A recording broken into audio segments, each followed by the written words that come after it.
नमस्कार.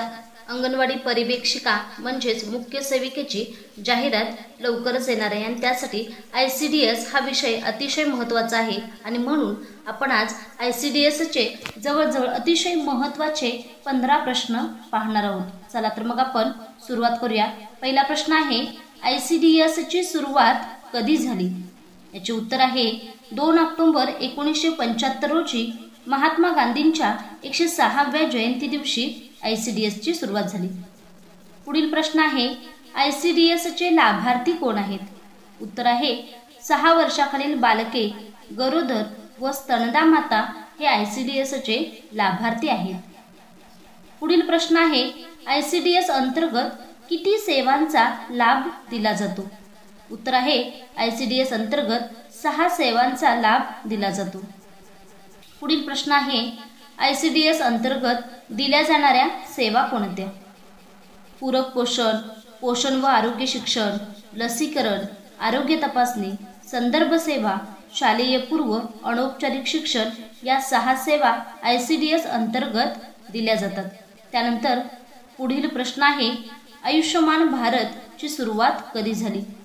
याचे उत्तर आहे 23 सप्टेंबर 2018 रोजी सुरुवात झाली. पुढील प्रश्न आहे, आयुष्यमान भारत या योजनेचा शुभारंभ कोठे झाला? याचे उत्तर आहे रांची, झारखंड येथून शुभारंभ झालेला आहे आणि पंतप्रधान नरेंद्र मोदी यांच्या हस्ते. पुढील प्रश्न आहे, सुकन्या समृद्धी योजनेची सुरुवात कधी झाली? आणि याचे उत्तर आहे 22 जानेवारी 2015 रोजी सुरुवात झालेली आहे आणि उद्घाटन पानिपत, हरियाणा येथून झालेलं आहे. पुढील प्रश्न आहे, बेटी बचाओ बेटी पढाओ योजना सुरुवात 22 जानेवारी 2015 ला, उद्घाटन पानिपत, हरियाणा येथून. त्यानंतर पुढील प्रश्न आहे, प्रधानमंत्री मातृवंदना योजनेची सुरुवात केव्हा झाली? याचे उत्तर आहे 1 जानेवारी 2017 पासून प्रधानमंत्री मातृवंदना योजनेची सुरुवात झाली. पुढील प्रश्न आहे, प्रधानमंत्री मातृवंदना योजनेअंतर्गत आर्थिक सहाय्य किती दिले जाते? आणि याचे उत्तर आहे 5000 रुपये दिले जाते. ते देखील 3 टप्प्यांमध्ये दिले जाते. पहिला टप्पा 1000 रुपये, दुसरा टप्पा 2000 रुपये आणि तिसरा टप्पा 2000 रुपये. त्यानंतर पुढील प्रश्न आहे, राजीव गांधी जीवनदायी आरोग्य योजनेची सुरुवात कधी झाली? आणि याचे उत्तर आहे 2 जुलै 2012 रोजी.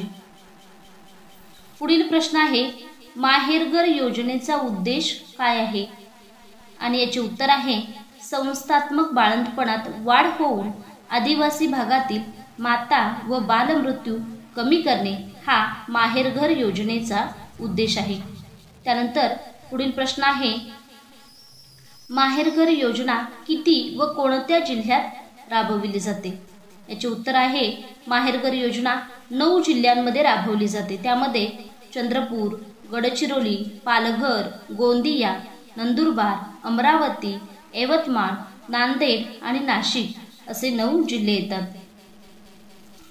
त्यानंतर पुढील प्रश्न आहे, माझी कन्या भाग्यश्री योजनेची सुरुवात कधी झाली? आणि याचे उत्तर आहे 1 एप्रिल 2016. त्यानंतर पुढील योजना आहे सुमन योजना. आता सुमन योजना म्हणजे काय? तर याचं फुल फॉर्म आहे सुरक्षित मातृत्व आश्वासन म्हणजेच सुमन योजना आणि याची सुरुवात झालेली आहे 10 ऑक्टोबर 2019 पासून.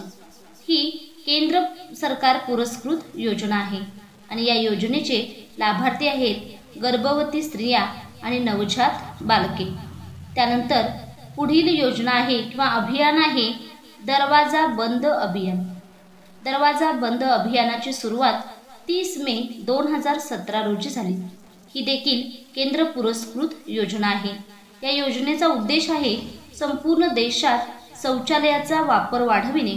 दरवाजा बंद अभियानाचे ब्रँड अँबॅसेडर आहेत अमिताभ बच्चन.